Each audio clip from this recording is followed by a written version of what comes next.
ഞാൻ അങ്ങനെ ജസ്റ്റ് ഈ പ്രൈഡ് പരേഡിലേക്ക് എന്താ നടക്കുന്നതെന്ന് ഇങ്ങനെ നോക്കി. ഞാൻ നോക്കിയപ്പം ഒരു 2 ഡസൻ ആൾക്കാർ, ആണുങ്ങള്, അവർ വെറും ഒരു ടൈറ്റ് റെഡ് അണ്ടർവെയർ മാത്രം ഇട്ടുകൊണ്ട് അവരിങ്ങനെ നമ്മളെ ഒപ്പന കളിക്കൂലേ, അതേപോലെ ഇവരിങ്ങനെ കൈയൊക്കെ അങ്ങോട്ടും ഇങ്ങോട്ടും ഒക്കെ കൊടുത്ത് ഇങ്ങനെ കളിക്കാം. അപ്പൊ ഞാനിങ്ങനെ ആലോചിച്ചു, ഈ പ്രൈഡും എന്താ പറയാ ഒരു ഇൻഡീസൻ ക്ലോത്തിങ്ങും ഒരു ബന്ധമില്ലാത്ത കാര്യങ്ങളാണ്. ഞാൻ എന്റെ ഫ്രണ്ടിന്റെ സ്റ്റോറിയിൽ കണ്ടിട്ടുണ്ട് ഈ ആണുങ്ങൾ, അതായത് നല്ല പ്രായമുള്ള ആണുങ്ങൾ ഇവർ ഈ തോങ്ങ പോലത്തെ ഡ്രസ്സ്, അതായത് നമ്മളെ മലയാളത്തിൽ പറയുകയാണെങ്കിൽ കോണകം പോലത്തെ ഡ്രസ്സൊക്കെ ഇട്ട് ഷർട്ടൊന്നും ഇടാതെ നടക്കുക. പിന്നെ ആണെങ്കിൽ ഈ ടൊറോണ്ടോ പോലത്തെ ഒരു നഗരം എന്ന് പറയുമ്പോൾ ഫാമിലി എല്ലാവരും വരുന്നതാണ്, കുട്ടികളൊക്കെ. ഓക്കെ, പ്രൈഡ് ആഘോഷിച്ചോ, പക്ഷെ അതിനെന്തിനാണ് ഇത്രയും എന്താ നീ പറഞ്ഞ പോലെ തോങ്സ് ഒക്കെ ഇട്ടിട്ട് നടക്കുക? എന്നിട്ട് ഓൾമോസ്റ്റ് നേക്കഡ് ആയിട്ടുള്ള ആണുങ്ങളെ കാണാൻ വേണ്ടിയിട്ട് ഫാമിലീസ് ഒക്കെ വന്നിട്ട് അവരെ ചെറിയ കുട്ടികളൊക്കെ കൊണ്ട് നിൽക്കാണ്. Hey guys, welcome to the most underrated Malayalam podcast After Hours Malayalis. So ഇന്ന് ഞങ്ങൾ ഭയങ്കര ഒരു കോൺട്രവേഴ്ഷ്യൽ ടോപ്പിക് ആയിട്ടാണ് വന്നത്. ചിലപ്പോൾ നമുക്ക് ഒരുപാട് ഹെയ്റ്റ് വരും, ചിലപ്പോൾ ഒരുപാട് ആൾക്കാർ ഫൈനലി നിങ്ങളെങ്കിലും ഇത് പറഞ്ഞല്ലോ എന്ന് പറയും. ചിലപ്പോൾ കുറേ ആൾക്കാർ വന്നിട്ട് നിങ്ങൾ എന്തിനാ ഇങ്ങനത്തെ ഒരു പബ്ലിക് പ്ലാറ്റ്ഫോംസിൽ ഇതൊക്കെ പറയുന്നതെന്നൊക്കെ പറയും. അതെ, നമ്മുടെ ഈ എപ്പിസോഡിന്റെ ടൈറ്റിൽ പോലെ തന്നെ സയാന് ടൊറോണ്ടോയിലൂടെ ഒരു പ്രൈഡ് റാലി കണ്ട ഒരു എക്സ്പീരിയൻസും പ്രൈഡിനെ കുറിച്ചും പ്രൈഡ് മന്തിനെ കുറിച്ചും, പിന്നെ അതേപോലെ തന്നെ തമിഴ്നാട്ടിൽ എന്തുകൊണ്ടാണ് ഈ ആളുകളെ മരിക്കുമ്പോൾ അവർ കൊട്ടിക്കലാശമായിട്ട് കൊണ്ടുപോകുന്നത്, അറ്റ് ദ സെയിം ടൈം സിനിമയിൽ നോക്കുമ്പോൾ നമുക്ക് കാണാം ഇവർ മരിച്ചു കഴിഞ്ഞാൽ കരച്ചിലും പിഴിച്ചിലും സങ്കടമൊക്കെയാണ്. പിന്നെ അതേപോലെ വേറെന്താ, പിന്നെ സയാൻ സൈക്കിൾ ഓടിച്ച കഥ, സയാന് എന്റെ ലൈഫിൽ പാനിക് അറ്റാക്കും ആങ്സൈറ്റി അറ്റാക്കും വരാൻ സാഹചര്യം ഉണ്ടായ ഒരു അവസ്ഥ, അതെ, എന്റെ ഫസ്റ്റ് ജോബ്, എന്റെ most miserable day of my life, അതെ, പിന്നെ അനിരുദ്ധ് കാനഡയിൽ കോൺസേർട്ടിന് വരുന്ന, അങ്ങനെ ഒരുപാട് ഇതിലും കൂടുതൽ ടോപ്പിക്സ് ഉണ്ട്. പക്ഷെ ഈ ടോപ്പിക് മാത്രം പറഞ്ഞ് നിങ്ങളെ ബോറടിപ്പിക്കണ്ടെന്ന് വിചാരിച്ചിട്ടാണ് നമ്മൾ പറയുന്നത്. So sit back and relax. How they roll the intro music please.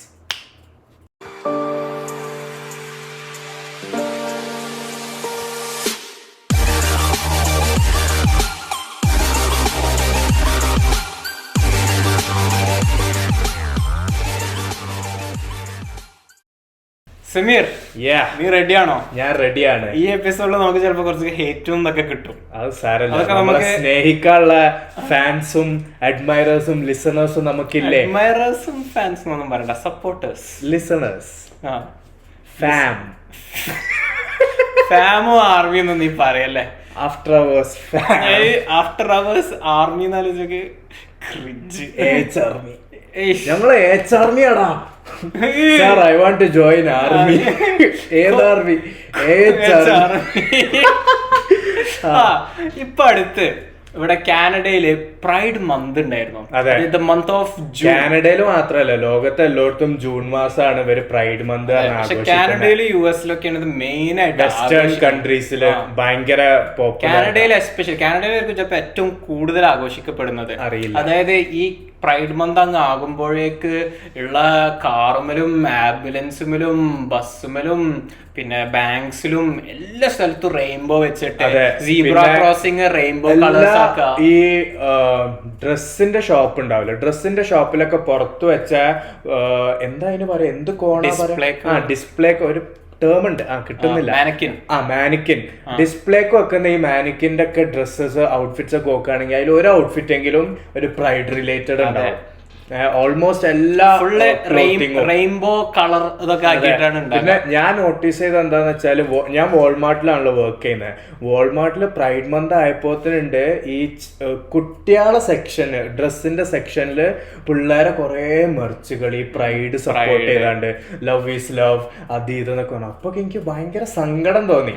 പ്രൈഡോ ആഘോഷിച്ചോട്ടെ, പക്ഷെ ഇവര് ഈ പിള്ളേരെ രീതിയിൽ ഈ മെർച്ചും കാര്യമൊക്കെ കൊണ്ടുവന്ന് കുറെ ആൾക്കാർ പറയും എന്താണ് കുട്ടികളെ എന്താ പ്രൈഡ് ആക്കുന്നതിൽ പ്രശ്നം എന്നൊക്കെ. അങ്ങനല്ല, ഞാൻ മനസ്സിലാക്കിയത് കുട്ടികൾക്ക് ഇത് പറഞ്ഞു കൊടുക്കുന്നത് ഓക്കെ, അതായത് ഇങ്ങനെ ഒരു വിഭാഗം ആൾക്കാരുണ്ട്, അവർ നമുക്ക് ത്രെറ്റ് ഒന്നല്ല, ലെറ്റ് ദം ഓൾസോ ലിവ്, നമുക്ക് പ്രശ്നം, they are also normal humans, അങ്ങനത്തെ ഒരു ഫ്രണ്ട്സ് ഉണ്ടാവണേലും പ്രശ്നമല്ല. പക്ഷെ ഇങ്ങനെ ഒരു സെക്ഷൻ ഓഫ് പീപ്പിളും നമ്മളെ സൊസൈറ്റിയിൽ ഉണ്ട് എന്ന് പറഞ്ഞിട്ട് അവർക്ക് ആര് ഓറിയന്റേഷൻ കൊടുക്കുന്നത് ഓക്കെ. പക്ഷെ ഇവര് പിള്ളേരോട് പോയിട്ട് നിങ്ങൾക്ക് അങ്ങനെ തോന്നുന്നുണ്ടെങ്കിൽ ദാറ്റ്സ് വെരി നോർമൽ അല്ലെ? ഇങ്ങനെ നമുക്ക് തോന്നാം. അല്ലെങ്കിൽ ഈ പിള്ളേരുടെ ഷോസിലും കാര്യത്തിലൊക്കെ ഇത് പ്രൊമോട്ട് ചെയ്യണത് അതൊക്കെയാണ് വാട്ട് ഐ എം അഗെയിൻസ്റ്റ്. പക്ഷെ പിള്ളേരെ ഈ ഒരു ഓറിയന്റേഷൻ കൊടുക്കുന്നതൊക്കെ ഈ ഇപ്പോഴത്തെ ഒരു സെഞ്ചുറിയിൽ നമ്മൾ ജീവിക്കുകയാണെങ്കിൽ വളരെ നല്ലതാണ് എന്നേ ഞാൻ പറയുള്ളൂ. Letting them know what they are surrounded by എന്നുള്ളത്. ഞാന് നമ്മളുടെ 100th എപ്പിസോഡിൽ നമ്മളെ Q&A എപ്പിസോഡിൽ കുറെ ആൾക്കാര് ഈ പ്രൈഡിനെ സപ്പോർട്ട് ചെയ്യുന്നുണ്ടോ, എന്താണ് LGBT എന്നൊക്കെ ചോദിച്ചപ്പോ ഞാന് ഓപ്പൺ ആയിട്ട് പറഞ്ഞിരുന്നു. അതായത് ഞാൻ വളർന്ന അന്തരീക്ഷവും എന്റെ പേഴ്സണൽ ബിലീഫ്സും ഇവരുടെ ഈ ഒരു അജണ്ട ആയിട്ടും പ്രൊപ്പഗാൻഡ ആയിട്ടും അലൈൻ ചെയ്യുന്നില്ല. അതുകൊണ്ട് ഞാൻ അതിനെ സപ്പോർട്ട് ചെയ്യുന്നില്ല എന്ന് പറഞ്ഞിട്ട് അപ്പൊ അതിന് നമുക്ക് കുറെ ആൾക്കാർ സപ്പോർട്ട് ചെയ്ത് സംസാരിച്ചു, കുറച്ച് ആൾക്കാരൊക്കെ അതിനെ ഹെയ്റ്റ് ചെയ്ത് സംസാരിച്ചു. അത് ഞാൻ ശ്രദ്ധിച്ചൊരു കാര്യം എന്താണെന്ന് വെച്ചാല് സാധാരണക്കാർ മൊത്തം, അതായത് സാധാ ആൾക്കാർ മൊത്തം നമ്മൾക്ക് കമന്റ് സെക്ഷനിലൊക്കെ ഫുള്ള് സപ്പോർട്ട് ചെയ്താ സംസാരിച്ചേ.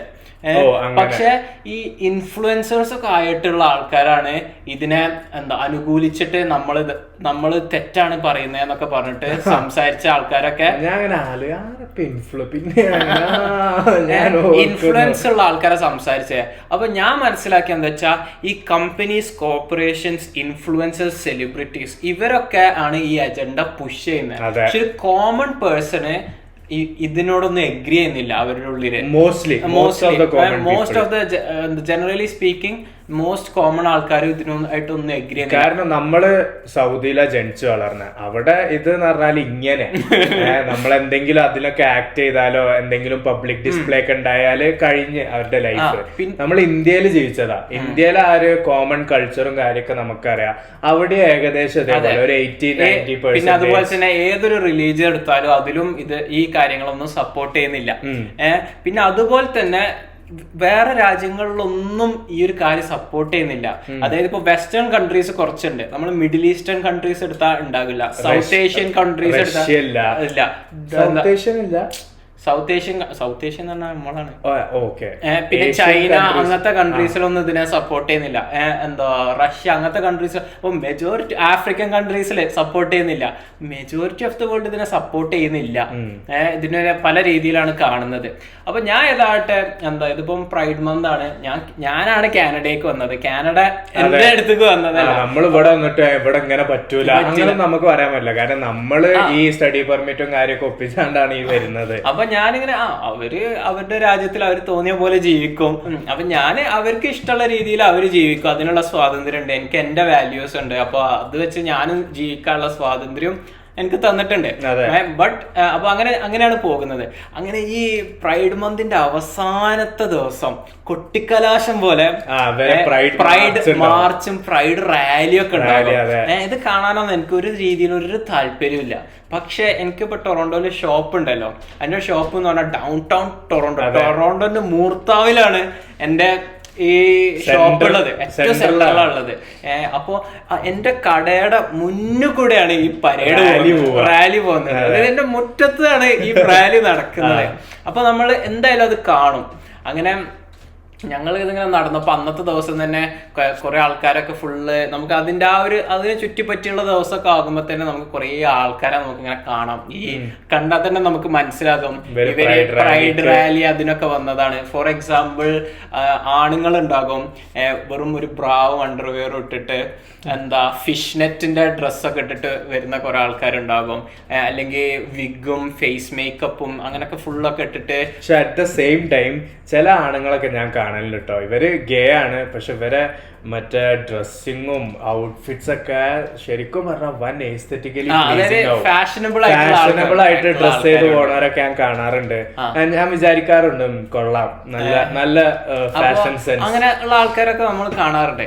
അങ്ങനെ ഈ പ്രൈഡ് പരേഡ് ഇങ്ങനെ നടന്നുകൊണ്ടിരിക്കാം. അങ്ങനെ ഞാൻ കോമഡി ഞാൻ നിസ്കരിക്കാൻ വേണ്ടി പുറത്തേക്ക് പോയപ്പോ ഞാൻ അങ്ങനെ ജസ്റ്റ് ഈ പ്രൈഡ് പരേഡിലേക്ക് എന്താ നടക്കുന്നതെന്ന് ഇങ്ങനെ നോക്കി.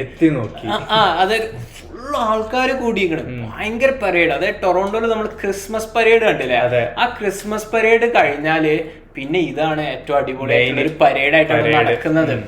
അപ്പൊ ഞാൻ നോക്കിയപ്പോ ഒരു 2 ഡസൻ ആൾക്കാര്, ആണുങ്ങള്, അവർ വെറും ഒരു ടൈറ്റ് റെഡ് അണ്ടർവെയർ മാത്രം ഇട്ടുകൊണ്ട് അവരിങ്ങനെ നമ്മളെ ഒപ്പന കളിക്കൂലേ അതേപോലെ ഇവരിങ്ങനെ കൈയൊക്കെ അങ്ങോട്ടും ഇങ്ങോട്ടും ഒക്കെ കൊടുത്ത് ഇങ്ങനെ കളിക്കാം. അപ്പൊ ഞാനിങ്ങനെ ആലോചിച്ചു, ഈ പ്രൈഡും ഈ വളരെ എന്താ പറയാ ഒരു ഇൻഡീസെന്റ് ക്ലോത്തിങ്ങും ഒരു ബന്ധമില്ലാത്ത കാര്യങ്ങളാണ്. ഞാന് എന്റെ ഫ്രണ്ടിന്റെ സ്റ്റോറിയിൽ കണ്ടിട്ടുണ്ട് ഈ ആണുങ്ങൾ, അതായത് നല്ല പ്രായമൊക്കെയുള്ള ആണുങ്ങൾ ഇവർ ഈ തോങ്ങ് പോലത്തെ ഡ്രസ്സ്, അതായത് നമ്മളെ മലയാളത്തിൽ പറയുകയാണെങ്കിൽ കോണകം പോലത്തെ ഡ്രസ്സൊക്കെ ഇട്ട് ഷർട്ടൊന്നും ഇടാതെ നടക്കുക. പിന്നെ ആണെങ്കിൽ ഈ ടൊറോണ്ടോ പോലത്തെ ഒരു നഗരം എന്ന് പറയുമ്പോൾ ഫാമിലി എല്ലാവരും വരുന്നതാണ്, കുട്ടികളൊക്കെ. അതെ, അതാണ് ഞാൻ പറയാൻ വന്ന മെയിൻ കാര്യം. എന്താ വെച്ചാല് ഓക്കെ പ്രൈഡ് ആഘോഷിച്ചോ, പക്ഷെ അതിനെന്തിനാണ് ഇത്രയും എന്താ നീ പറഞ്ഞ പോലെ തോങ്സ് ഒക്കെ ഇട്ടിട്ട് നടക്കുക? എന്നിട്ട് ഇതൊക്കെ കാണാൻ വേണ്ടി ഓൾമോസ്റ്റ് നേക്കഡ് ആയിട്ടുള്ള ആണുങ്ങളെ കാണാൻ വേണ്ടിയിട്ട് ഫാമിലീസ് ഒക്കെ വന്നിട്ട് അവരെ ചെറിയ കുട്ടികളൊക്കെ കൊണ്ട് നിൽക്കാണ് അത് കാണുന്നത്. എന്നിട്ട് ഞങ്ങൾ പോകുന്ന വഴിക്ക് തന്നെ അവിടെ ഒരു റോഡ് ബ്ലോക്ക് ചെയ്തിട്ട് അവരവിടെ ഒരു സ്റ്റേജ് കെട്ടിയിട്ടുണ്ട്. ഈ സ്റ്റേജിൽ പല ഷോസ് നടക്കുന്നുണ്ട്. ഇതൊന്നും ഞാൻ കണ്ടില്ല. അപ്പൊ എന്റെ ഷോപ്പിന്റെ നേരെ ഓപ്പോസിറ്റിൽ വർക്ക് ചെയ്യുന്ന ഒരു പെൺകുട്ടിയുണ്ട്. അവള് ഈ ഷോ കാണാൻ പോയി. എന്നിട്ട് അവള് തിരിച്ചു വന്നു. അവള് എന്നോട് പറഞ്ഞേ there are so many naked people എന്ന് പറഞ്ഞേ. അപ്പൊ ഞാൻ അങ്ങനെ obviously എന്നൊക്കെ പറഞ്ഞേ. അപ്പോൾ നോ ഓൺ ദ സ്റ്റേജ്. അപ്പൊ ഞാൻ ഓൺ സ്റ്റേജ്. എന്നിട്ട് അവള് ഫോൺ എടുത്തൊരു വീഡിയോ കാണിച്ചു തന്നു. ഈ വീഡിയോയിൽ എന്താന്ന് വെച്ചാല് ഒരു പെണ്ണ് സ്റ്റേജിലേക്ക് വരുമ്പം ഒരു കുഴപ്പമില്ലാത്തൊരു ഔട്ട്ഫിറ്റ് ഇട്ടിട്ടുണ്ട്. എന്നിട്ട് ലിറ്ററലി സ്ട്രിപ്പ് ചെയ്യാം സ്റ്റേജിൽ നിന്ന്. അങ്ങനെ സ്ട്രിപ്പ് ചെയ്ത് ലാസ്റ്റ് ഈ ലേഡി വെറും ഒരു അണ്ടർവെയറും പിന്നെ എന്താ ചെസ്റ്റില് ഒരു എന്താ പറയാ ഒരു സ്റ്റിക്കർ ഒട്ടിച്ചിട്ടുണ്ട്. അതാണ് അത്. എന്നിട്ട് അതിന് ഫുൾ ആൾക്കാർ കൈയടിക്കുന്നു, ഇതൊക്കെ ആക്കുന്നു. അപ്പൊ ഇതാക്കുന്നു. പക്ഷെ ഞാൻ ആലോചിക്കുന്ന ഇതേ സംഭവം ലിറ്ററലി ഇത് എന്നിട്ട് കുട്ടികളൊക്കെയാണ് ഇത് കാണിക്കുന്നത്. എന്താ അപ്പൊ ഇത് ലിറ്ററലി പറഞ്ഞ ഒരു സ്ട്രിപ്പ് ക്ലബിലെ സ്ട്രിപ്പ് ടീസ് ആണ് ഇത് നടക്കുന്നത്. സ്ട്രിപ്പ് ക്ലബിന്റെ ലിറ്ററലി 100% അതാ. പക്ഷെ പ്രൈഡ് എന്ന മറയിൽ അത് ചെയ്യുമ്പോൾ അതിനൊരു പ്രശ്നമില്ല. പക്ഷെ ഇത് സ്ട്രിപ്പ് ക്ലബിന്റെ ഉള്ളിലാണ് ഒരു കുട്ടീനെ കൊണ്ടുപോയി കാണിക്കുന്നെങ്കിൽ ഇത് ചൈൽഡ് അബ്യൂസ് ആയിട്ട് കേസ് എടുക്കും, ഇൻഡീസെന്റ് എക്സ്പോഷർ ആകും, പബ്ലിക് ഡിസ്പ്ലേ അങ്ങനെയൊക്കെ പറഞ്ഞിട്ട് ഇതുണ്ടാവും. പക്ഷെ പ്രൈഡിന്റെ മറയിൽ അല്ലെങ്കിൽ പ്രൈഡിന്റെ അംബ്രല്ലന്റെ താഴെ ഇതൊക്കെ അതാ പറയുന്നത്. ലൈക്ക് ഇപ്പം ഞങ്ങളെ 100th എപ്പിസോഡിൽ ചെയ്യാൻ പറഞ്ഞ പോലെ ഇവരൊരു ബെഡ്റൂം അല്ലെങ്കിൽ ഇവരൊരു പ്രൈവറ്റ് സ്പേസിൽ ഇവരെ ബോധർ ചെയ്യേണ്ട ഒരു കാര്യം. അത് അവരെ എങ്ങനെയും ജീവിച്ചോട്ടെ, ആരും അതിന് ഒന്നും പറയുന്നൊന്നുമില്ല. പക്ഷെ ഇവർ ഇങ്ങനത്തെ ഓരോ സംഭവങ്ങൾ ഇപ്പൊ ഈ പ്രൈഡിന്റെ മറയിൽ ഇങ്ങനത്തെ ഓരോ കാര്യങ്ങൾ ചെയ്യുമ്പോ അതായത് തീരെ റിലേറ്റഡോ അല്ലെങ്കിൽ ഇവരെ റെവല്യൂഷനായിട്ട് ഒരു ബന്ധമില്ലാത്ത കാര്യങ്ങൾ. പ്രൈഡ് മന്തിലുള്ള വേറൊരു സംഭവമാണ് വേൾഡ് നേക്കഡ് ബൈക്ക് റൈഡ്. അത് ടൊറോണ്ടോയിലുണ്ടായിരുന്നു. ഞാൻ അത് പറയാൻ വരുമായിരുന്നു. ഇതൊന്നും ഒന്നുമല്ല. അതായത് ആൾക്കാർ ലിറ്ററലി നേക്കഡ് ആയിട്ട് സൈക്കിള് ചവിട്ടിയിട്ട് ഒരു റാലി ആയിട്ട് ഫുള്ള് ചവിട്ടി പോവാ. അതും ഈ പ്രൈഡ് മന്തിലാണ് നടക്കുന്നത്. അപ്പോഴും ഞാൻ ഇതന്നെ ആലോചിച്ചത്, നമ്മൾ നേക്കഡ് ആയിട്ട് പബ്ലിക്കിൽ നടക്കുകയാണെങ്കിൽ അത് ഇൻഡീസെന്റ് എക്സ്പോഷർ അങ്ങനെയൊക്കെ നടക്കാൻ പറ്റൂല. പക്ഷെ കുട്ടികൾ കാണുന്നതാണ്. ഇതൊക്കെ വളരെ കുട്ടികള്, ലേഡീസ്, ഫാമിലി പീപ്പിള് വൻ കേസാണ്. അതെ, അത് ലോകത്തിന്റെ ഏതൊരു ഭാഗത്താണെങ്കിലും അങ്ങനെ. പക്ഷെ പ്രൈഡ് മന്തില് വേൾഡ് നേക്കഡ് ബൈക്ക് റൈഡ് എന്നുള്ളതിന്റെ മറയിൽ ചെയ്യുകയാണെങ്കിൽ ഒരു പ്രശ്നമില്ല. അതെ, അത് അലൗഡ്. വൻ ഡബിൾ സ്റ്റാൻഡേർഡ്സ് പോലെ തോന്നി. അതെ, അങ്ങനൊക്കെ എനിക്ക് തോന്നി. അപ്പൊ ഇനിയിപ്പോ ഇത് കേൾക്കുന്ന കുറെ ആൾക്കാർ നമ്മളായിട്ട് ഡിസഗ്രി ചെയ്യും, നമ്മളെ കുറെ ഹെയ്റ്റ്ഫുൾ ആയിട്ട് പറയും. അങ്ങനെ നമ്മളായിട്ട് ഓപ്പൺ ആയിട്ട് കമ്മ്യൂണിക്കേറ്റ് ചെയ്യുന്നതിന് പകരം ഇവർ പെട്ടെന്ന് ട്രാൻസ്ഫോമിക്, ഹോമോഫോബിക് എന്നൊക്കെ പറഞ്ഞിട്ട് ഓരോ പേരങ്ങ് ലേബിൾ ചെയ്യും, സ്റ്റാമ്പ് ചെയ്യും. അപ്പൊ പിന്നെ നമ്മളൊരു ഹെയ്റ്റ്ഫുൾ പേഴ്സൺ ആണെന്ന് അങ്ങ് ലേബിൾ ചെയ്ത് കഴിഞ്ഞാൽ പിന്നെ നമ്മളോട് സംസാരിക്കേണ്ട ആവശ്യമില്ലല്ലോ. പക്ഷെ എൻ്റെ ഒരു ഫ്രണ്ടിന് ഞാൻ സ്നാപ്ചാറ്റിൽ ഇങ്ങനെ സ്നാപ്പ് അയച്ചപ്പോൾ അവള് പറഞ്ഞ് എന്തോ റിപ്ലൈ അയച്ചപ്പോ ഞാൻ പറഞ്ഞിങ്ങനെ, നീ പരേഡിലൊന്നും ഇല്ലേ അതൊക്കെ വെച്ചിട്ട് അങ്ങനെ കളിയാക്കി ചോദിച്ചു. അപ്പൊ എന്നോട് പറഞ്ഞ് ഇല്ല, ഞാൻ പരേഡിന് വന്നിട്ടില്ല, ബട്ട് ഐ ആം ആൻ ആലൈ എന്ന് പറഞ്ഞു. അതായത് ഞാൻ ഇതിനെ സപ്പോർട്ട് ചെയ്യുന്നുണ്ട് എന്ന് പറഞ്ഞു. അപ്പൊ ആലൈ ആണെന്ന് പറഞ്ഞു. അപ്പൊ ഞാൻ പറഞ്ഞു ഞാൻ ഇതിനെ ജസ്റ്റ് ഒന്ന് ഇങ്ങനെ എത്തി നോക്കി. അപ്പൊ ഞാൻ കണ്ടത് more than 2 dozen guys in their underwear full tight ക്ലോത്ത്സിൽ നിൽക്കുക, ഓൾമോസ്റ്റ് നേക്കഡ് ആയിട്ട്. And kids are watching this എന്ന് പറഞ്ഞിട്ട്, little children are watching this എന്നൊക്കെ പറഞ്ഞിട്ട് ഞാൻ അങ്ങനെ പറഞ്ഞു. എൻ്റെ ഫ്രണ്ടായി പെൺകുട്ടി പറഞ്ഞു, well that's Canada for you എന്ന് പറഞ്ഞു. അപ്പൊ ഞാൻ പറഞ്ഞ ചെറിയ പിള്ളേർക്ക് എന്താ നേക്കഡായിട്ടുള്ള ആൾക്കാരെ കാണിച്ചു കൊടുക്കുന്ന ഈ ഒരു സംഭവത്തിന് ഐ കാൺ ബി ആൻ ആലൈ എന്ന് പറഞ്ഞു. ഞാൻ പറഞ്ഞു എന്റെ മോറൽസ് അതിനെ സപ്പോർട്ട് ചെയ്യുന്നില്ല എന്ന് പറഞ്ഞു. അപ്പൊ അതാണ്, ആരും ഇതിനെ കുറിച്ച് ചിന്തിക്കുന്നില്ല. എല്ലാരും എന്താന്ന് വെച്ചാല് ഇതിനെ എല്ലാരും ഇതിനെ സപ്പോർട്ട് ചെയ്യുന്നുണ്ട്. അതായത് ഈ പ്രൊപ്പഗാൻഡയിലൂടെ, അതായത് സിനിമയിലാണെങ്കിലും സെലിബ്രിറ്റീസ് ആണെങ്കിലും കമ്പനീസ് ആണെങ്കിലും ഗവൺമെന്റ് ആണെങ്കിലും ഇതിനെ സപ്പോർട്ട് ചെയ്യുന്നുണ്ട്. അപ്പൊ ഞാൻ ഇതിനെ സപ്പോർട്ട് ചെയ്തില്ലെങ്കിൽ ഞാനൊരു മോശമല്ലേ, ഞാനൊരു ഹെയ്റ്റ്ഫുൾ പേഴ്സൺ ആയിട്ട് ബാക്കിയുള്ളവരുടെ മുന്നിൽ കാണുമോ എന്നൊക്കെയുള്ള രീതിയിൽ ചിത്രീകരിക്കപ്പെടുമോ എന്നൊക്കെയുള്ള പേടി. കാരണം ഇവര് സ്വയം ഒരു സ്റ്റാൻസ് എടുക്കാതെ ഇവര് ഇതിനെ സപ്പോർട്ട് ചെയ്യുവാണ്. പിന്നെ നമ്മൾ 100th എപ്പിസോഡിൽ ഇതിനെ കുറിച്ച് സംസാരിച്ചപ്പോൾ നമ്മൾ ഇതിനെ സപ്പോർട്ട് ചെയ്യുന്നില്ല എന്ന് പറഞ്ഞപ്പോൾ കുറെ ആൾക്കാർ എനിക്ക് മെസ്സേജ് അയച്ച് പറഞ്ഞത് എന്താ വെച്ചാല്, എടാ നമ്മൾ ആരും ഇതിനെ കുറിച്ച് സപ്പോർട്ട് ചെയ്യുന്നില്ല, പക്ഷെ അതൊക്കെ പബ്ലിക്കായി പറയാൻ പാടുണ്ടോന്നാ. അപ്പൊ ഞാൻ അവരൊക്കെ റിപ്ലൈ കൊടുത്താ നിങ്ങളെ പോലത്തെ ആൾക്കാർ തന്നെയാണ് ഇതിന് പ്രശ്നം. ഇതൊക്കെ ഇത്രത്തോളം വളരാനുള്ള കാരണം എന്താ വെച്ചാ ഈ ആൾക്കാരൊക്കെ വളരെ സൈലന്റ് ആയിട്ട് ഇത് ഇങ്ങനെ പോവാൻ അജണ്ട ഗ്രോ ചെയ്യാന് സമ്മതിച്ചതാണ് എന്നൊക്കെ പറഞ്ഞിട്ട് അങ്ങനെയൊക്കെ പറഞ്ഞു. പിന്നെ എന്റെ ചോദ്യം പ്രൈഡ് എന്ന് പറഞ്ഞിട്ട് ഇവര് ഒരു മന്ത് ഡെഡിക്കേറ്റ് ചെയ്തേക്കാണ്. Pride month, June men's mental health മന്താ. അത് ഞാൻ വിട്ട്, ഞാൻ അതിനെ കുറിച്ച് ഒന്ന് കെയർ ചെയ്യുന്നില്ല. അപ്പൊ പക്ഷെ അതിന്റെ പിറ്റേന്ന് എന്താ ജൂലൈ 1st അല്ലെ Canada day. July 1st Canada day, founding day എന്നാണ് അറിയപ്പെടുന്നത്. അപ്പൊ കാനഡ, നമ്മൾ നിൽക്കുന്ന കാനഡയിലാണ്. അപ്പൊ അതിന് വെറും ഒരു ദിവസമുള്ളൂ. അന്ന് ഒരു പരേഡില്ല, അന്ന് ഒരു ഫയർ ക്രാക്കേഴ്സ് മാത്രമാണ്, ഫയർ വർക്ക്സ് മാത്രമാണ് ഇവരൊരു ഷോ ആയിട്ട് വെച്ചത്. പക്ഷെ അതിന്റെ മുന്നത്തെ ദിവസം പ്രൈഡിന് ഇവര് ഫുൾ പരേഡ്. അത് എന്താ അടിപൊളി പരേഡ് അറിയാം അവര് വെച്ചത്. സ്നാപ്പൊക്കെ ഇങ്ങനെ ആൾക്കാർ കണ്ടപ്പോ തന്നെ. അപ്പൊ ഞാൻ ആലോചിച്ചു, ഈ പ്രൈഡ് എന്ന് പറയുന്നത് ഈ കമ്മ്യൂണിറ്റിയാണ് വളരെ ചെറിയൊരു മൈനോറിറ്റിയാണ്. അപ്പൊ ആ ഒരു മൈനോറിറ്റിക്ക് വേണ്ടി ഇവർ ഫുൾ മന്ത് ഡെഡിക്കേറ്റ് ചെയ്യുന്നുണ്ട്. നമ്മൾ നിൽക്കുന്ന ഈ രാജ്യമായ കാനഡയ്ക്ക് ഇവര് വെറും ഒരു ദിവസം കൊടുക്കുന്നത്. അതെ. അപ്പൊ ഞാൻ അതല്ലേ. പിന്നെ എല്ലാവരും പറയുന്ന ഒരു കാര്യമാണ് വെറ്ററൻസ്, അതായത് ആർമിയിലൊക്കെ സെർവ് ചെയ്ത ആൾക്കാർക്ക് ഇവിടെ തീരെ റൈറ്റ്സ് ഇല്ല. റൈറ്റ്സ് എന്ന് വെച്ചാൽ അവർക്ക് തീരെ ആനുകൂല്യങ്ങൾ കൊടുക്കുന്നില്ല. കുറെ ആൾക്കാർക്ക് PTSD ഒക്കെ ആയിട്ടാണ് അവർ തിരിച്ചു വരുന്നത്. എന്നിട്ട് അവർക്ക് ട്രീറ്റ്മെന്റും കാര്യങ്ങളൊന്നും കൊടുക്കുന്നില്ല. അപ്പൊ അവരെ ഓണർ ചെയ്യാൻ ഇതേപോലെ വെറ്ററൻസ് ഡേയോ വെറ്ററൻസ് മെമ്മോറിയൽ ഡേ അങ്ങനെ എല്ലാം ഒരു ഡേ. പക്ഷെ ഈ ഒരു സംഭവം നമ്മൾ മറ്റേ എപ്പിസോഡിൽ പറഞ്ഞ പോലെ തന്നെ നമ്മളുടെ ബെഡ്റൂമിൽ സ്വകാര്യമായി ചെയ്യുന്ന ഒരു കാര്യം ആഘോഷിക്കാൻ വേണ്ടി ഒരു മാസം, എനിക്ക് അതിനെ കുറിച്ച് മനസ്സിലായില്ല. നമ്മള് ഇപ്പം ഈ ഒരു ടോപ്പിക്കിൽ ഫുള്ള് ഇങ്ങനെ ഈ പരേഡ് എന്നുള്ള സംഭവമാണല്ലോ പറയുന്നത്. അപ്പൊ ഞാൻ ഈ അടുത്താണ് ഒരു സംഭവം അറിഞ്ഞത്. നമുക്ക് എല്ലാവർക്കും ഉള്ള ഒരു മിസ്കൺസെപ്ഷനാണ് ഈ തമിഴ്നാട്ടില് ഒരാള് മരിച്ചു കഴിഞ്ഞാല് കൂളിംഗ് ഗ്ലാസ് ഡാൻസ് ഒക്കെ ഇതാക്കി വൻ ആഘോഷമായിട്ടാ കൊണ്ടുപോവാ. പക്ഷെ അറ്റ് ദ സെയിം ടൈം നമ്മൾ പല സിനിമയിലും തമിഴ് മൂവീസില് കണ്ടിട്ടുണ്ട് ക്യാരക്ടേഴ്സ് മരിക്കുമ്പോ പ്രോപ്പർ റിച്വൽസും കരച്ചിലും കാര്യങ്ങളൊക്കെ ആയിട്ട്.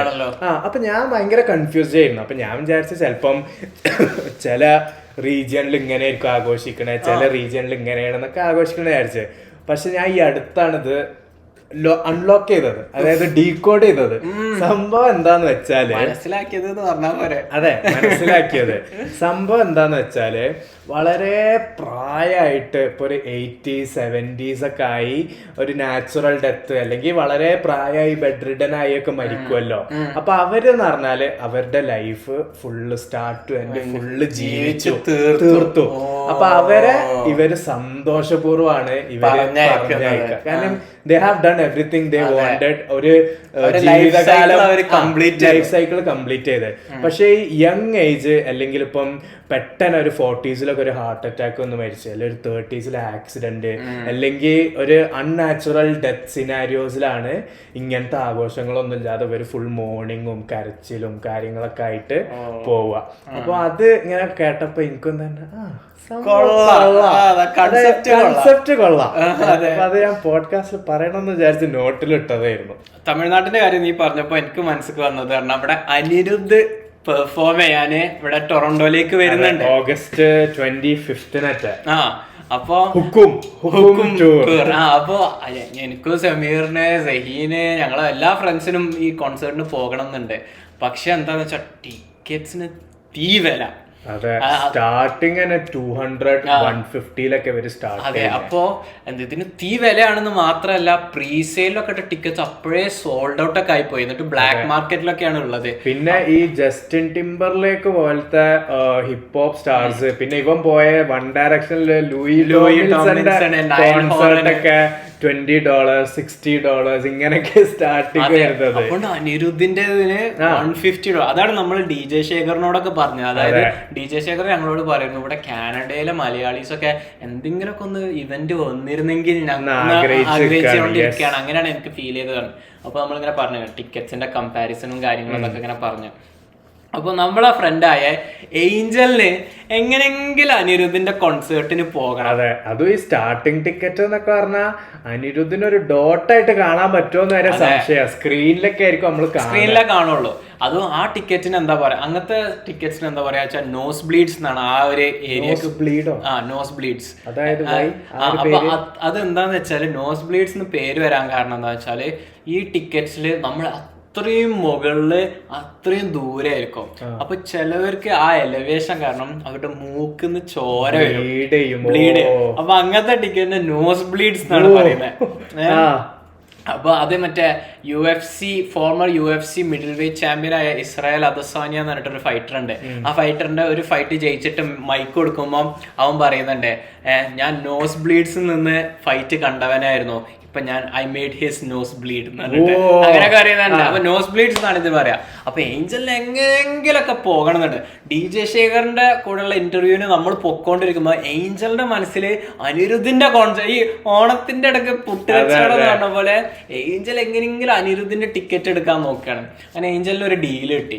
2 ടിക്കറ്റ്, ഒരു ടിക്കറ്റിന് $200 ഒക്കെ കിട്ടിയിട്ട് പോവാന്ന് വിചാരിച്ചു.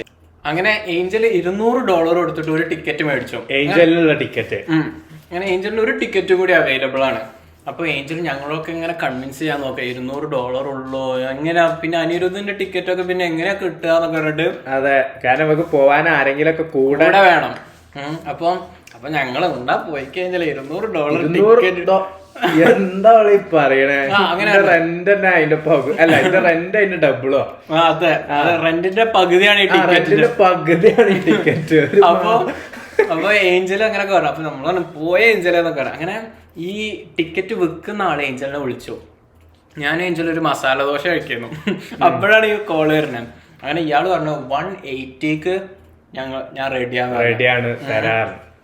അപ്പൊ ഞാൻ ഏഞ്ചലിനോട് പറഞ്ഞേ 150 പറ എന്ന് പറഞ്ഞേ.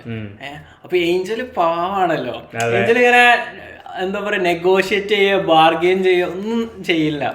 അപ്പൊ ഞാൻ ഏഞ്ചലിനോട് പറഞ്ഞേ 150 പറയാന്ന് പറഞ്ഞേ. അപ്പം ഏഞ്ചൽ പറഞ്ഞ് ഞാൻ എൻ്റെ ഒരു ഫ്രണ്ടിനോട് ചോദിച്ചിട്ടുണ്ട്, പക്ഷെ അവന് 150 ഒക്കെ കഴിയും. അപ്പൊ ഇയാള് പറഞ്ഞു 150 ഓക്കെ ആണെന്ന് ഒറ്റടിക്ക്. അപ്പൊ ഞാൻ ഏഞ്ചലിനോട് പറഞ്ഞേ ലാസ്റ്റായിട്ട് എത്ര കുറയെന്ന് ചോദിച്ചു നോക്കുന്നതാണ്.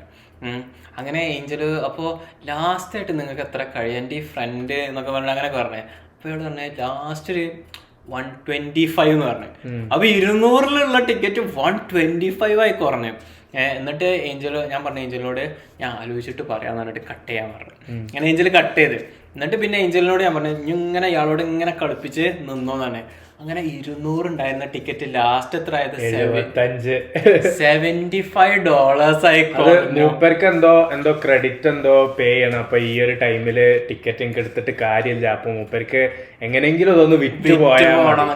അങ്ങനെ 200 സാധനം 75 75 നല്ല ഡീലാട്ടോ. എന്നിട്ട് അവള് എടുത്തോ? അവള് വാങ്ങിച്ച്. ഞവള് അത് ആർക്ക് കൊടുക്കുന്നാണ് ചോദ്യം. നീ പോണോ സമീറ അനിരുദ്ധിന്റെ കോൺസേർട്ടിന്? നമ്മള് 75 നോസ് ബ്ലീഡിലൊന്നും ഇരുന്ന് കണ്ട് ശീലം.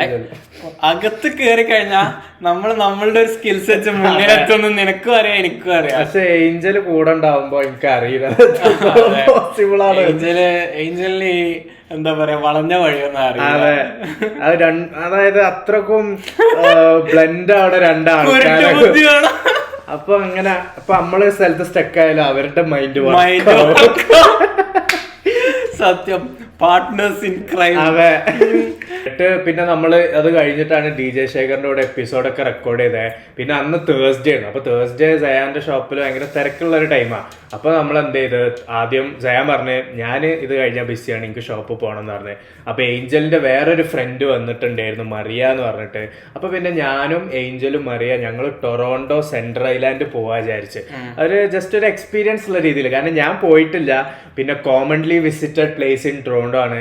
അപ്പൊ നമ്മള് വിന്ററിലായിരുന്നു, ഭയങ്കര തണുപ്പായിരുന്നു. അതിന്റെ എക്സ്പീരിയൻസ് ഷെയർ ചെയ്തിട്ടുണ്ട്. അതാണ് ഈ പറഞ്ഞ ആ സ്റ്റോറിയിലല്ല ഈ പറഞ്ഞ മറ്റേ ഞാന് ഇവിടെ പോയി. അപ്പം അഞ്ചല് ഞാൻ ഇങ്ങനെ ഞാൻ ആ സ്റ്റോറി വേഗം ക്വിക്കായിട്ട് പറഞ്ഞുതരാം. അത് വിന്ററിലാണ് നടക്കുന്നത്. ഞാനും എന്റെ ഫ്രണ്ട്സും ഒക്കെ ടൊറോണ്ടോ ഐലൻഡിലേക്ക് പോയി. ഒരു ഫെറി കയറിയിട്ടാണ് പോയത്. ഐലൻഡിന്റെ ചുറ്റും ഫുൾ ഐസ് ആണോ അതോ വെള്ളം? ഐലൻഡിന് ചുറ്റും ഐസ്, പക്ഷെ അത് ബാക്കിയുള്ള സ്ഥലമൊക്കെ ഫുള്ള് വെള്ളം. അത് ഐലൻഡിന്റെ ബോർഡറിൽ ഇങ്ങനെ ഒരു വൈറസ് ഒക്കെ സ്പ്രെഡ് ആവുന്ന പോലെ ഇങ്ങനെ ഐസ് ഒക്കെ ഇങ്ങനെ ഫ്രീസ് ആയിട്ടുണ്ട്. സ്ട്രോങ് ഐസ് ആവില്ല, സ്ട്രോങ് അല്ല. അപ്പൊ അങ്ങനെ ഞാനും എന്റെ ഫ്രണ്ട്സ് ഒക്കെ പോയി. ഞാൻ എന്റെ ലൈഫിൽ ആദ്യമായിട്ട് ഒരു ഫെറിയിൽ കയറിയത് അന്ന്. അങ്ങനെ അവിടെ എത്തിയോട്ടെ ഞാൻ വ്ളോഗ് എടുക്കുന്നുണ്ടായിരുന്നു. ആ വ്ളോഗ് ഞാൻ ഡിസ്ക്രിപ്ഷനിൽ കൊടുക്കാം, നിങ്ങൾക്ക് കണ്ടു നോക്കണമെങ്കിൽ. ഇംഗ്ലീഷിലുണ്ട്, മലയാളത്തിലും ഉണ്ട്. അങ്ങനെ അവിടെ കേരള. അപ്പൊ അങ്ങനെ എത്തിയിട്ട് ഞങ്ങൾ നോക്കിയപ്പോണ്ട് നാസി, എൻ്റെ ഫ്രണ്ട് നാസി, അന്ന് ഡ്രോൺ ഉണ്ടായിരുന്നു അവൻ്റെ കയ്യിൽ. ഞങ്ങൾ അങ്ങനെ കുറെ ഡ്രോൺ ഷോട്ട്സും ഫോട്ടോസൊക്കെ ഇട്ട്. അവിടെ ഐസ്, ഞാൻ പറഞ്ഞില്ല ഐസ് ഉണ്ടായിരുന്നു. ഐസിലൊക്കെ കയറി ഞങ്ങൾ നടക്കാൻ തുടങ്ങി. ഞങ്ങൾ കുറച്ച് ഫ്രണ്ട്സൊക്കെ ഞങ്ങളോട് വാൺ ചെയ്യാൻ തുടങ്ങി. എടാ അതൊന്നും നടക്കേണ്ട, പൊട്ടിച്ചാടി വെള്ളത്തിൽ പോയാൽ പിന്നെ ഞങ്ങൾക്കൊന്നും ചെയ്യാൻ പറ്റില്ല എന്നൊക്കെ പറഞ്ഞു. ഞങ്ങൾ റിസ്ക് എവരിത്തിങ് സീക്ക് ഡിസ്കംഫോർട്ട് എന്നൊക്കെ പറഞ്ഞാൽ അതിൽ കയറി അവിടെ എത്തി. അങ്ങനെ ഞങ്ങൾ കുറേ വീഡിയോസും കാര്യങ്ങളൊക്കെ എടുത്തു കഴിഞ്ഞപ്പോൾ ഞങ്ങൾക്ക് തിരിച്ചു പോകാനായി. അപ്പൊ എനിക്ക് ഭയങ്കര വിഷമമായി. ഐലൻഡ് ഞാൻ കണ്ടില്ലല്ലോ ഞാൻ പറഞ്ഞേ. അപ്പൊ ഞാൻ നോക്കുമ്പോ എന്റെ കസിൻ അഞ്ചലും ഉണ്ടായിരുന്നു കൂടെ, പക്ഷെ അഞ്ചലിനെ കാണാനില്ല. അപ്പൊ അങ്ങനെ അഞ്ചല് ഫുൾ ഐലൻഡും കണ്ട് ഞാനിവിടെ വീഡിയോ എടുത്തിരുന്നു. ഡിജിറ്റൽ നോമാഡ് ലൈഫിൽ അങ്ങോട്ട് ഭയങ്കര I didn't live in the moment എന്നൊക്കെയുള്ള രീതിയിൽ എനിക്ക് ഫീൽ ചെയ്ത് ഭയങ്കര വിഷമമായി. എന്നിട്ട് ഞാൻ ഫെറി വരുന്നതിന് മുന്നേ ഞാൻ ഓടിപ്പോയി, തണുപ്പത്ത് ഓടിയിട്ട് എന്തൊക്കെയാ അവിടെ ഉള്ളതൊന്നും നോക്കട്ടെ എന്നൊക്കെ ഉള്ള പോലെ ഞാൻ വേഗം ഒന്ന് ഓടിയിട്ടൊക്കെ ഒന്നും ഇങ്ങനെ കണ്ട് വേഗം തിരിച്ചു വന്നപ്പം ഫെറി വരാൻ കുറച്ചുകൂടെ സമയം ബാക്കിയുണ്ട്. ഭയങ്കര തണുപ്പാണ്. അപ്പോൾ അതിന്റെ ഫെറി വരുന്നതിന്റെ തൊട്ടടുത്തൊരു ബൂത്ത് പോലെ ഒരു സ്ഥലമുണ്ട്, ഒരു റൂം ബൂത്ത് പോലത്തെ സ്ഥലമുണ്ട്. അപ്പൊ അവിടെ അതിൻ്റെ ഉള്ളിൽ ഹീറ്റിംഗ് ഉണ്ട്. അപ്പൊ ഞാൻ ഓക്കെ എന്നാൽ അതിൻ്റെ ഉള്ളിൽ കയറാം, ഒന്ന് വെയിറ്റ് ചെയ്യാം ഫെറി എന്ന് വിചാരിച്ചിട്ട് അതിന്റെ അകത്ത് കയറിയപ്പോണ്ട് എന്റെ കസിൻ അനുസരിച്ച് അവിടെ ഇങ്ങനെ ഇരിക്കണേ. അപ്പൊ ഞാൻ ചോദിച്ചു നീ എന്താ ഇവിടെ?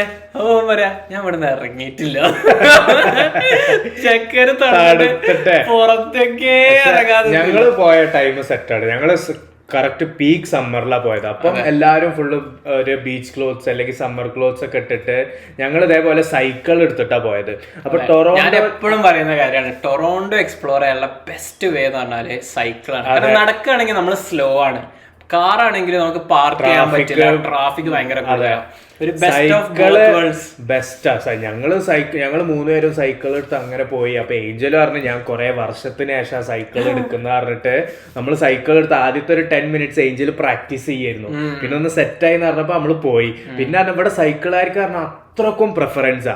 കാരണം നാട്ടിലൊക്കെ സൈക്കിളുകാരനൊക്കെ സൈഡിൽ കൂടെ ഒക്കെ പോവാണെങ്കിൽ എന്തായാലും ഇവിടുത്തെ ഒരു തിരക്കച്ചോക്കാണ് തട്ടിട്ടിട്ടുണ്ട്. പക്ഷെ ഇവിടെ പറഞ്ഞാൽ സൈക്കിളിന് സെപ്പറേറ്റ് ലൈന്, അല്ലെങ്കിൽ സൈക്കിളും കാറും ഷെയർ ചെയ്തിട്ടാ പോവാ. കാറ് സൈക്കിളുകാരനെ തട്ടിയാൽ കാറുകാരന് വൻ കോൺസിക്വൻസാ, ഇവൻതോ സൈക്കിളുകാരന്റെ മിസ്റ്റേക്ക് ആണെങ്കിൽ കൂടി. അപ്പൊ ഇവിടെ സൈക്കിളുകാർക്ക് ഭയങ്കര അതാ. അപ്പം അത്ര പേടിക്കാനില്ല. ഞങ്ങളാണെങ്കിൽ ഈ ടൊറോണ്ടോ വലിയ മെട്രോപൊളിറ്റൻ സിറ്റിന്റെ ഇടയിലൂടെ ഇങ്ങനെ സൈക്കിൾ ഓട്ടിപ്പോയി. ഞങ്ങളിങ്ങനെ മോളിക്കൊക്കെ നോക്കുമ്പോൾ ഫുള്ള് വൻ ഹൈ സ്കൈ സ്ക്രാപ്പേഴ്സ്, പിന്നെ കുറേ ആൾക്കാർ ഇങ്ങനെ നടന്നു പോകുന്നു. നല്ലൊരു എക്സ്പീരിയൻസ് ആയിരുന്നു. പിന്നെ അതേപോലെ ഞങ്ങൾ ഫെറി എടുത്തു, ഐലാൻഡ് പോയി. ഐലാൻഡ് പോയപ്പോഴാണ് ഞങ്ങളൊരു കാര്യം ശ്രദ്ധിച്ചേട്ടോ. അതായത് ഞങ്ങൾ ആ ഒരു ഐലാൻഡ് എത്തി, ഞങ്ങളിങ്ങനെ വാട്ടറിന്റെ അവിടെ ഇങ്ങനെ എത്തി. ഞങ്ങൾ മൂന്നാളിങ്ങനെ ഇരുന്ന് നമ്മളിങ്ങനെ ഓരോന്നിങ്ങനെ സംസാരിക്കുക. അപ്പോൾ ഒരു കൂട്ടം പ്രാവുകൾ പോണ്. അപ്പൊ നമ്മളിങ്ങനെ ഇതാണ് ഒരു സൺസെറ്റിന്റെ ഒക്കെ ഒരു ടൈമാ. അപ്പൊ നമ്മളിങ്ങനെ എന്തല്ല രസം കാണാൻ, ആർമിയൊക്കെ പോണ പോലെ ഉള്ള രീതിയില്. അത് കഴിഞ്ഞിട്ടുണ്ട് ഒരു 10-15 പ്രാക്കള് കുറച്ച് ഡിസ്റ്റൻസ് ഇട്ടിട്ട് ഇവരെ ക്യാച്ചപ്പ് ചെയ്യാൻ വേണ്ടി സ്പീഡ് പോകണം. അതിൽ നമ്മള് ഡബ് ചെയ്യാൻ തുടങ്ങി. ഇവര് ആർമിയിൽ മറ്റേ ലേറ്റ് ആയി ഇവര് ഫുള്ള് ഇന്ന് ജനറൽ നമ്മളതാക്കും എന്നൊക്കെ പറഞ്ഞ് പോണവരാവും. പിന്നുണ്ട് വേറൊരു ഗ്രൂപ്പ് ആണ്. അപ്പൊ ഇവര് ലാസ്റ്റ് ബെഞ്ചേഴ്സ്. പിന്നുണ്ട് 2 പ്രാക്കള് മാത്രം പോണ്. ഇവര് കപ്പിള് ഒപ്പിക്കാൻ വേണ്ടി പോയതാണ്. അങ്ങനെയൊക്കെ പറഞ്ഞാണ്ട് രസമായിരുന്നു. നല്ലൊരു ഗുഡ് ഡേ ആയിരുന്നു. പിന്നെ ഞങ്ങള് തിരിച്ച് ടൊറോണ്ടോയിൽ തിരിച്ചെത്തി. അതായത് ലാൻഡില്. ഞങ്ങൾ ഐലാൻഡിലേക്ക്. പിന്നെ സാൻ ഞങ്ങൾ പിക്ക് ചെയ്തു. സാന്റെ വീട്ടിൽ ക്രാഷ് ചെയ്തു. നല്ലൊരു ബ്യൂട്ടിഫുൾ ഡേ. എത്രാമത്തെ വയസ്സിലറിയോ സൈക്കിൾ ഓട്ടാൻ പഠിച്ചേ? പോഡ്കാസ്റ്റിൽ തന്നെ പറഞ്ഞിട്ടുണ്ടോ? മറ്റേ ഇങ്ങോട്ട് ബ്രേക്ക് ഇല്ലാത്ത സൈക്കിളിൽ ഈ മോളിന്ന് ഇറങ്ങി. പോഡ്കാസ്റ്റ് പറഞ്ഞിട്ടുണ്ട്. അല്ലാതെ ഇങ്ങനത്തെ ഒരു വൻ സ്റ്റോറിയൊക്കെ റിയൽ ലൈഫിൽ നമ്മൾ പറയില്ല. പക്ഷെ അപ്പോഴല്ല ഞാൻ സൈക്കിൾ ചവിട്ടാൻ പഠിച്ചത്. അതെന്റെ ഇൻസിഡന്റ്. ഞാൻ സൈക്കിൾ ചവിട്ടാൻ പഠിച്ചത് അവിടെ കാനഡ 18 വയസ്സിലാണ് പറഞ്ഞിട്ടുണ്ട്. കാരണം ഈ എന്റെ ലണ്ടൻ ലൈഫ് എന്തൊക്കെ പറഞ്ഞിട്ടുണ്ടോ? ഓക്കെ, നീ ലണ്ടന്റെ സ്റ്റോറി പറഞ്ഞോണ്ട് എനിക്ക് ഒരു സ്റ്റോറി, ലണ്ടനിലെ ഒരു സ്റ്റോറി ഉണ്ട്. ഞാൻ സെമീറിന്റെ വീട്ടിലേക്കാണ് ഇന്നലെ വന്നത്. നമ്മൾ ഈ പോഡ്കാസ്റ്റ് റെക്കോർഡ് ചെയ്യാൻ വേണ്ടി വന്നത്. ഞാൻ ടൊറന്റോന്ന് കിച്ചണറിലേക്ക് വന്നതാ. സെമീർ ഓവർനൈറ്റ് വർക്ക് ആയതുകൊണ്ട് സെമീർ എന്തോ വർക്കിലേക്ക് പോയി. അപ്പൊ സെമീറിന്റെ റൂം ഫ്രീ ആയിരുന്നു. അങ്ങനെ ഞാൻ വന്ന് കിടക്കായിരുന്നു. കിടന്ന് കുറച്ച് കഴിഞ്ഞപ്പോൾ എനിക്ക് ഇങ്ങനെ ചൂടെടുക്കാൻ തുടങ്ങി. കാരണം സെമീറിന്റെ വീട്ടിൽ കൂളിംഗ് ഇല്ല. അപ്പോൾ ഞാൻ അങ്ങനെ ചൂടെടുക്കാൻ തുടങ്ങി. അപ്പൊ എനിക്ക് എന്റെ ലൈഫില് ഭയങ്കര അധികം ഒരു മെമ്മറബിൾ എക്സ്പീരിയൻസ് ഓർമ്മ വന്നു. എന്താന്ന് വെച്ചാല്, ഞാൻ പോഡ്കാസ്റ്റ് പറഞ്ഞിട്ടുണ്ട്, ഞാൻ കാനഡയിൽ വന്നപ്പോൾ ഞാൻ ഫസ്റ്റ് ചെയ്ത ജോബ് എന്ന് പറഞ്ഞാൽ ഒരു ഹോട്ട് ഡോഗ് സ്റ്റാൻഡിൽ വർക്ക് ചെയ്യലായിരുന്നു. അപ്പൊ ഈ ഹോട്ട് ഡോഗ് സ്റ്റാൻഡിൽ എനിക്ക് ജോബ് എങ്ങനെ കിട്ടിയതെന്ന് വെച്ചാല്, എന്റെ ക്ലാസ്സിൽ പഠിച്ചിരുന്ന ഒരു പഞ്ചാബി ഉണ്ടായിരുന്നു, അൻഷ് എന്നാണ് ഇവന്റെ പേര്. ഇവന് റെഫർ ചെയ്തിട്ടാണ് എനിക്ക് ഈ ജോബ് കിട്ടിയത്. അപ്പൊ എനിക്ക് ഇവനോട് ഭയങ്കര കടപ്പാടായിരുന്നു. കാരണം ആർക്കും ആ ടൈമില് ജോബ് കിട്ടുന്നില്ലായിരുന്നു. വിത്തിൻ 1 മന്ത് എനിക്ക് 27 ഡേയ്സിലാണ് എനിക്ക് ജോബ് കിട്ടിയത്. അതും 4 months. അതെ, സെമീറിന് 4 months എടുത്തു. ഞാൻ ആ സമയത്ത് വന്നപ്പം എൻ്റെ റൂംമേറ്റ്സ് ആയിരുന്ന കുറേ ആൾക്കാരുണ്ടായിരുന്നു. ഇവരൊക്കെ എൻ്റെ സെയിം ടൈമിൽ വന്നതാ. ഇവർക്കും 4 months ടൈം എടുത്തു ജോബ് കിട്ടാൻ. എനിക്ക് 27 ഡേയ്സിൻ്റെ ഉള്ളിൽ കിട്ടി. അപ്പൊ എനിക്ക് ഇവരോട് ഭയങ്കര ഒരു കടപ്പാടായിരുന്നു. എന്നിട്ട് പക്ഷെ എന്താ പ്രശ്നം എന്ന് വെച്ചാല്, ഞാൻ വർക്കിലേക്ക് പോകുമ്പോൾ ഇവനും ഞാനും ഒരുമിച്ചാ വർക്ക് ചെയ്യാം. ഇവനാണ് അന്ന് മെയിൻ ആള്. അപ്പൊ ഇവന് ആണ് ഹോട്ട് ഡോഗ് ഒക്കെ ഉണ്ടാക്കുക, ബർഗേഴ്സ് ഒക്കെ ഉണ്ടാക്കുക, സോസേജസ് ഒക്കെ ഉണ്ടാക്കുക. എന്റെ പണി എന്ന് പറഞ്ഞാൽ ഫ്രൈസ് പൊരിക്കലും പിന്നെ ഇവൻ തരുന്ന ഇൻസ്ട്രക്ഷൻസ് ഒക്കെ ഫോളോ ചെയ്യലായിരുന്നു എന്റെ പണി. അപ്പൊ ഇവൻ എന്താ ചെയ്യാന്ന് വെച്ചാല്, ഇവനക്ക് ജോബ് തന്നു, നല്ല നന്ദിയുണ്ട്. പക്ഷെ ഇവൻ എന്നെ അങ്ങോട്ട് ബോസ് അറൗണ്ട് ചെയ്യും. ഇവന് പറയും ടിപ്പുകളൊക്കെ ഉണ്ടായിരുന്നു. അപ്പൊ ടിപ്സ് ഒന്നും എനിക്ക് തരില്ല. ഇവൻ പറയാം ഇവന് ഹെൽപ്പറായി സ്റ്റാർട്ട് ചെയ്തപ്പോ ഇവന് ടിപ്സ് കിട്ടാറില്ലായിരുന്നു. അതുകൊണ്ട് ഞാൻ ഇപ്പൊ ഹെൽപ്പറായി നിൽക്കുമ്പോ എനിക്ക് ടിപ്സ് തരില്ല.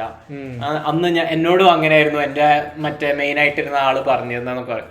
പിന്നെ അതേപോലെ തന്നെ ഞാൻ ഫസ്റ്റ് ആയിട്ടാണ് ലൈഫിൽ ഒരു ജോബ് വർക്ക് ചെയ്യുന്നത്. അപ്പൊ നമുക്ക് ജോബിന്റെ കൾച്ചർ എന്താ, വർക്കിംഗ് എൻവയറമെന്റ് എന്താ ഒന്നും അറിയില്ല. നമ്മൾ എള്ളില്ല കുട്ടി, 18 വയസ്സുള്ളൂ. അപ്പോൾ ഞാൻ ഫ്രൈസ് ഒക്കെ ഉണ്ടാക്കുമ്പോൾ ഫ്രൈസ് ഒന്ന് പ്രോപ്പറായി ഉണ്ടായില്ലെങ്കിലൊക്കെ ക്രിസ് എന്നായിരുന്നു ഓണറിന്റെ പേര്. Chris is gonna fire you. Literally ഇവൻ എന്നെ അങ്ങോട്ട്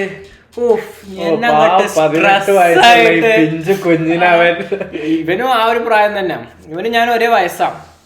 അപ്പൊ ഇവനെന്നിട്ട് എന്നെ അങ്ങോട്ട് സ്ട്രെസ്സാക്കിയിട്ട് ഹീസ് ഗോണ ഫയർ യു എന്ന് പറയുമ്പോൾ എനിക്ക് ഭയങ്കര ടെൻഷനാകും. കാരണം എന്താ വെച്ചാൽ ജോബൊന്നും കിട്ടാനില്ല. എങ്ങനെയാണ് ഞാൻ ഈ ജോബ് ഒപ്പിച്ചത്? അപ്പോൾ ഇയാൾ എന്നെ ഫയർ ചെയ്യുന്ന പറയുമ്പോൾ എനിക്ക് ഭയങ്കര ടെൻഷനാകും.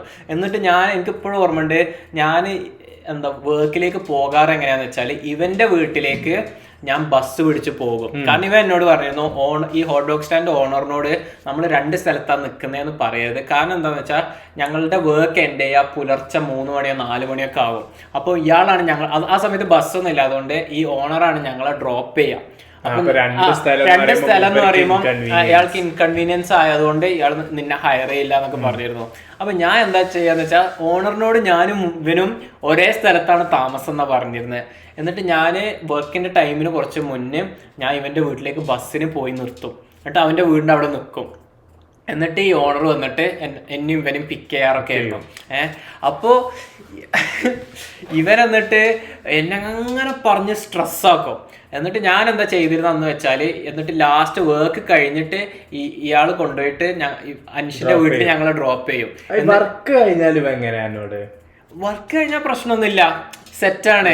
ഞാൻ അങ്ങനെ ആലോചിക്കാം, ആ ഒരു ട്രാൻസിഷൻ ഈ കാണുമ്പോ എന്തെങ്കിലും മനസ്സിൽ ഭയങ്കര പ്രഷറൊക്കെ, യു എഫ് ഡോപ്പ് മാൻ, യു എഫ് ഡോപ്പ്, ഓ ഫുള്ള് തെറിയൊക്കെ പറയും.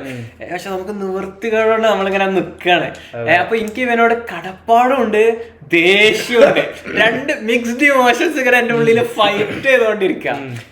അങ്ങനെ ഞാൻ എന്താ ചെയ്യാറെന്ന് വെച്ചാല്, ഞാൻ കോളേജിൽ നിന്ന് സൈക്കിള് റെന്റ് ചെയ്യാൻ കിട്ടും. 3 ദിവസം നമുക്ക് റെന്റ് ചെയ്യാൻ, എന്നിട്ട് തിരിച്ചു കൊടുക്കാം. അപ്പൊ ഞാൻ എന്താ ചെയ്യാ, 3 ദിവസം റെന്റ് ചെയ്യും, തിരിച്ചു കൊടുത്തിട്ട് അപ്പൊ തന്നെ റീ റെന്റ് ചെയ്യും ഫ്രീ ആയിട്ട്. അപ്പൊ എനിക്ക് സ്വന്തമായിട്ടൊരു സൈക്കിൾ ഉള്ള പോലെയായിരുന്നു. അപ്പൊ ഞാൻ എന്താ ചെയ്യാ, സൈക്കിൾ എടുത്തിട്ട് ഇവന്റെ വീട്ടിൽ പോകും, വീട്ടിൽ പോയിട്ട് നിർത്തും. എന്നിട്ട് ലാസ്റ്റ് വർക്ക് കഴിഞ്ഞിട്ട് എന്നെ തിരിച്ചാക്കിയിട്ട് ഓണർ പോയി കഴിഞ്ഞാൽ ഈ സൈക്കിൾ എടുത്തിട്ട് ഞാൻ എത്ര 15 മിനിറ്റ് എന്തോ സൈക്കിൾ ഓടി, അതും ടയേർഡായിട്ടുണ്ടാവും. 15 മിനിറ്റ് എന്തോ സൈക്കിളൊക്കെ ചവിട്ടിയിട്ട് ഞാൻ എൻ്റെ വീട്ടിൽ പോകും. ഇങ്ങനെയായിരുന്നു എൻ്റെ ഒരു ലൈഫ്. അങ്ങനെ വിന്റർ ആകുമ്പോൾ നമുക്ക് സൈക്കിൾ ഓട്ടാൻ പറ്റില്ല. അതെ, കാരണം വിന്റർ ആകുമ്പോൾ മഞ്ഞ് പെയ്യും, മഞ്ഞത്ത് സൈക്കിൾ ഓട്ടിയാൽ സൈക്കിൾ വീഴും, കൈയൊടിയും. കൈയൊടിഞ്ഞാൽ കാനഡന്റെ കാര്യ കൈയായിട്ട് അവിടെ ഇരിക്കേണ്ടി വരും. ഹെൽത്ത് കെയർ സിസ്റ്റം വളരെ മോശമാണ്. അപ്പൊ എന്താന്ന് വെച്ചാൽ അപ്പൊ എനിക്ക് സൈക്കിൾ എടുക്കാൻ പറ്റാതായി. അപ്പൊ ഞാൻ എന്താക്കും, ബസ് പിടിച്ചിട്ട് ഇവന്റെ വീട്ടിൽ പോകും. പിന്നെ തിരിച്ച് എന്നൊരു 3:30-4 മണിയൊക്കെ ആകുമ്പോഴാണ് തിരിച്ച് ഇവന്റെ വീട്ടിലാക്കുക. ഫസ്റ്റ് ബസ് എന്ന് പറഞ്ഞാൽ 6 മണിക്കാണ്. അപ്പൊ ഈ ഒരു 2 hours 2.5 hours ഇവന്റെ വീട്ടിൽ സ്പെൻഡ് ചെയ്യണം, നിൽക്കും. എന്നിട്ട് ഫസ്റ്റ് ബസ്സിന് ഞാൻ തിരിച്ചു പോകും. അങ്ങനെയാണ് നമ്മളൊരു സിസ്റ്റം ഉണ്ടാവുന്നത്. എനിക്ക് ഇപ്പോഴും ഓർമ്മയുണ്ട്, വർക്കിന് പോകുമ്പോൾ ഞാൻ ബസ് കയറിയിട്ട് ബസ് ഇങ്ങനെ പോയിട്ട് ഇവന്റെ വീട് എത്താനാകുമ്പോത്തിന് എൻ്റെ BP ഇങ്ങനെ കൂടാൻ തുടങ്ങും. അതായത് ഈ ഒരു ഇതിലൂടെ ഞാൻ കടന്നു പോകണല്ലോ എന്ന് ആലോചിച്ചിട്ട് അപ്പോഴാണ് എൻ്റെ ലൈഫിൽ എനിക്ക് ആദ്യമായിട്ട് ആങ്സൈറ്റി അറ്റാക്ക്, പാനിക് അറ്റാക്ക്, ഈ സംഭവങ്ങളൊക്കെ റിയലാണ്, ഇങ്ങനൊക്കെ ഉണ്ടാകുമെന്ന് മനസ്സിലാകുന്നത്. എനിക്ക് ആങ്സൈറ്റി അറ്റാക്ക്, പാനിക് അറ്റാക്ക് ഇങ്ങനത്തെ സംഭവം ഒന്നും ഉണ്ടായില്ല. പക്ഷെ ഇതിന്റെ ഒരു എക്സ്ട്രീം കേസാണ് ഈ സംഭവങ്ങൾ എന്ന് എനിക്ക് മനസ്സിലായി. അങ്ങനെ ഇവന്റെ ഒരു ദിവസം തന്നെ ഇവന്റെ വീട്ടിലെ ആക്കി. അങ്ങനെ അപ്പൊ അന്നത്തെ ദിവസം ബസ് എന്തോ ലേറ്റ് ആവുക അങ്ങനെ എന്തൊക്കെ ആയിട്ട് ഇവന്റെ വീട്ടിൽ കിടന്നുറങ്ങാന്ന് വിചാരിച്ചു. അപ്പൊ ഇവൻ എന്താക്കി, ഇവന് വലിയൊരു ബെഡ് ഉണ്ട്. എന്നിട്ട് എനിക്ക് താഴെ താഴെ ഫ്ലോറിൽ ഒരു മാട്രസ് വിരിച്ചിട്ട് ഇവൻ പറഞ്ഞു, നിനക്ക് ഇവിടെ കിടക്കാം. ഓക്കെ താങ്ക് യു പറഞ്ഞു.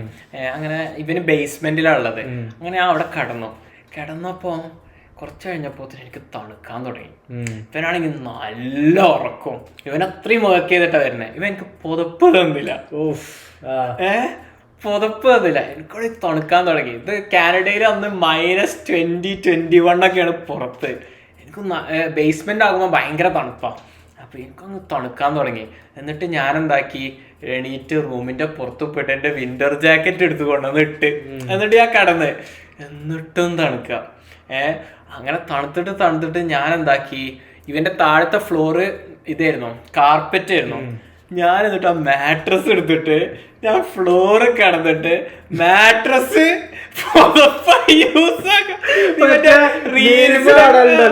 when you go to your friend's house and forget to give the blanket എന്ന് പറഞ്ഞ് ഡോറ് വെക്കുന്ന ബ്ലാങ്കറ്റ് വെക്കണ. ഞാൻ എന്നിട്ട് എന്താ കാർപ്പറ്റ് കിടന്നിട്ട് മാട്രസ് എന്റെ മുകളിൽ ഇങ്ങനെ വെച്ച്. പക്ഷെ മാട്രസ് തന്നെ ഇങ്ങനെ പരന്ന സാധനമല്ലേ, നമ്മളെ ചുറ്റും റാപ്പ് ഒന്നും ചെയ്യണല്ലോ. ഞാൻ അന്ന് മിസറബിൾ ഉണ്ട്. എങ്ങനൊക്കെ ഞാൻ തള്ളി കാരണം ഇവനെ വിളിച്ചോണർത്താൻ എനിക്ക് പറ്റില്ല. ഇവൻ എനിക്കൊരു ഫേവർ ചെയ്തെന്നാണ്. ഓക്കെ നീ എന്റെ വീട്ടിൽ കിടന്നത്, ആ മാട്രസ് ഇതാ, പക്ഷെ പൊതുപ്പേര് മറന്നുപോയി. അപ്പൊ എന്നിട്ട് എനിക്ക് ഇവനെ വിളിച്ചോണർത്താൻ പറ്റും. എന്നിട്ട് എങ്ങനൊക്കെ ഞാൻ തള്ളി നീക്കി.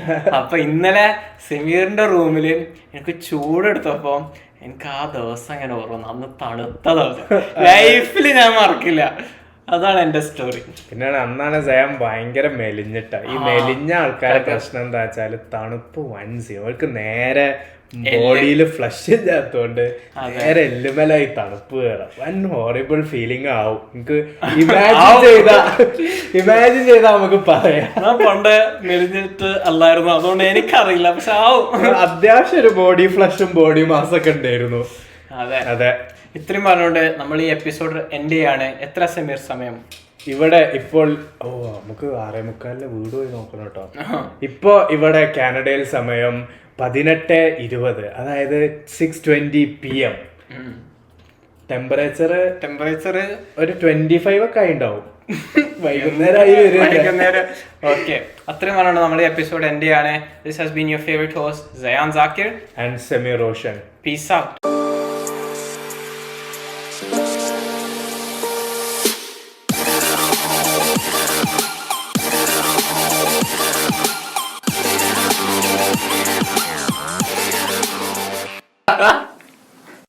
സ്വപ്നങ്ങളുടെ എന്തെങ്കിലും ടോപ്പിക് ഉണ്ടോ? 1-2 സ്വപ്നം കണ്ടായിരുന്നു.